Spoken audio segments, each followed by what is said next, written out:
दोस्तों स्वागत है आपका अपने YouTube चैनल पर जिसका नाम है जस्ट फील इट। दोस्तों होली का त्योहार आता है तो ब्रज की होली सबको अपनी ओर खींच लेती है। कहते हैं कि यहाँ की गलियों में राधा कृष्ण ने जमकर होली खेली थी। इसका वर्णन पुराणों में भी मिलता है।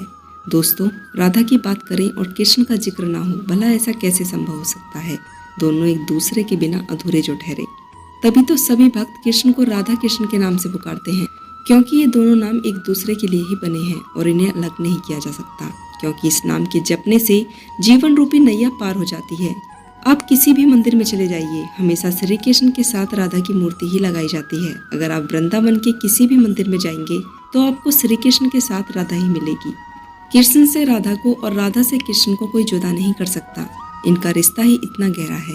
लेकिन ये रहस्य आज भी बना हुआ है कि श्री कृष्ण अपने प्रिय राधा को छोड़कर मथुरा क्यों चले गए थे। राधा ने श्री कृष्ण के बिना अपने जीवन को कैसे बिताया, ये सवाल बहुत गहरे हैं।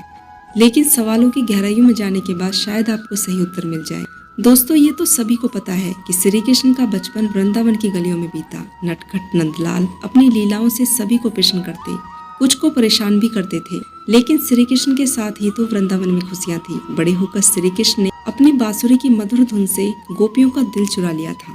सबसे अधिक यदि कोई उनकी बांसुरी से मोहित होता तो वो राधा थी, परंतु राधा से कहीं अधिक स्वयं श्री कृष्ण राधा के दीवाने थे। दोस्तों उम्र में 5 साल बड़ी थी राधा कृष्ण से। वृंदावन से कुछ दूरी पर रेपल्ली नामक गांव में रहती थी राधा। लेकिन रोज श्री कृष्ण की मधुर बांसुरी की धुन उन्हें वृंदावन खींच लाती थी। जब भी श्री कृष्ण बांसुरी बजाते सभी गोपियां उनके आसपास आकर मंडराने लगती, उन्हें रिझाने लगती। लेकिन संगीत को सुनते ही सभी मग्न हो जाती। दोस्तों फिर श्री कृष्ण गोपियों को अपनी धुन पर छोड़कर चुपके से राधा से मिलने के लिए उनके गाँव पहुँच जाते। धीरे धीरे यह समय बीतता गया और एक दिन श्री कृष्ण को वृंदावन छोड़कर मथुरा जाना था। वृंदावन में शोक का माहौल बन गया।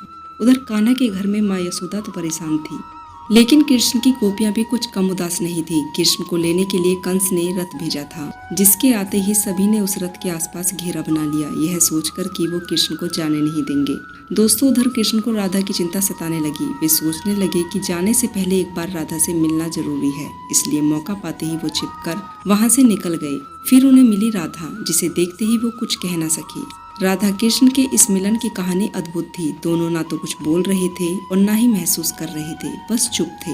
दोस्तों राधा कृष्ण को न केवल जानती थी वरन मन और मस्तिष्क से समझती भी थी। कृष्ण के मन में क्या चल रहा था वे पहले से ही भाप लेती थी। इसलिए शायद दोनों को उस समय कुछ भी बोलने की आवश्यकता नहीं पड़ी। कृष्ण राधा को अलविदा कहे वहां से लौट आई। उन्होंने गोपियों को भी मना लिया।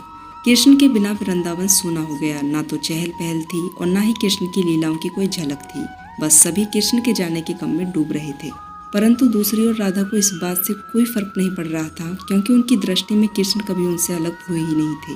दोस्तों शारीरिक रूप से जुदाई उनके लिए कोई महत्व नहीं रखती थी। यदि कुछ महत्वपूर्ण था तो राधा कृष्ण का भावात्मक रूप से हमेशा जुड़े रहना। दोस्तों राधा के पूर्ण मिलन की अद्भुत कहानी। कृष्ण के जाने के बाद राधा पूरा समय उन्हीं के बारे में सोचती रहती। वे कृष्ण के प्रेम में अपनी सुध खो चुकी थी। उन्हें इतना भी होश नहीं था कि आने वाले समय में राधा की जिंदगी क्या मोड़ लेने वाली है। उन्हें इसका अंदाजा भी नहीं था। दोस्तों माता पिता के दबाव में आकर राधा को विवाह करना पड़ा।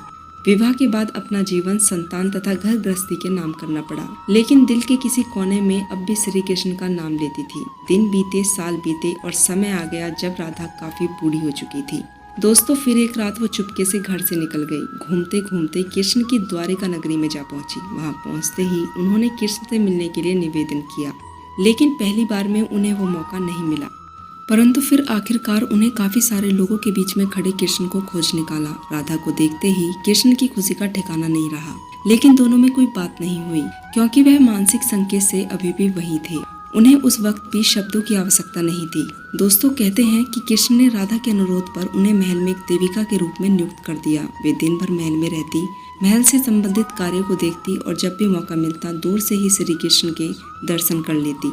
लेकिन फिर भी न जाने क्यों राधा में धीरे धीरे एक भय पैदा हो रहा था, जो बीतते समय के साथ बढ़ता जा रहा था। उन्हें फिर से श्री कृष्ण से दूर हो जाने का डर सताने लगा। उनकी यह भावनाएं उन्हें कृष्ण के पास रहने नहीं देती। साथ ही बढ़ती हुई उम्र ने भी कृष्ण से दूर जाने के लिए मजबूर कर दिया। अतः एक शाम वो महल से चुपके से निकल गई और न जाने किस तरफ चल पड़ी। वे नहीं जानती थी कि वो कहाँ जा रही हैं, आगे मार्ग में क्या मिलेगा, बस चलती जा रही थी। परंतु कृष्ण तो भगवान थे, वह सब जानते थे कि राधा कहाँ जा रही है। आखिरी समय में राधा ने पुकारा कृष्ण को। फिर वह समय आया जब राधा को कृष्ण की आवश्यकता पड़ी और वे अकेली थी और बस किसी भी तरीके से कृष्ण को देखना चाहती थी।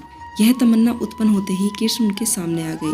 कृष्ण को अपने सामने देखकर राधा अति प्रसन्न हुई, परंतु वह समय निकट आ गया जब राधा अपने प्राण त्याग कर दुनिया को अलविदा कहना चाहती थी। कृष्ण ने राधा से कहा कि वे उनसे कुछ मांगे, लेकिन राधा ने मना कर दिया। कृष्ण ने फिर से कहा कि जीवन भर राधा कभी तुमने कुछ नहीं मांगा, इसलिए राधा ने एक मांग की कि वे आखिरी बार कृष्ण को बांसुरी बजाता देखना चाहती हैं। कृष्ण ने बांसुरी ली और बेहद मधुर धुन में उसे बजाया। बांसुरी की धुन सुनते सुनते राधा ने अपना शरीर का त्याग कर दिया, जिसके जाते ही कृष्ण ने अपनी बांसुरी तोड़ दी और उसे कोसों दूर फेंक दिया।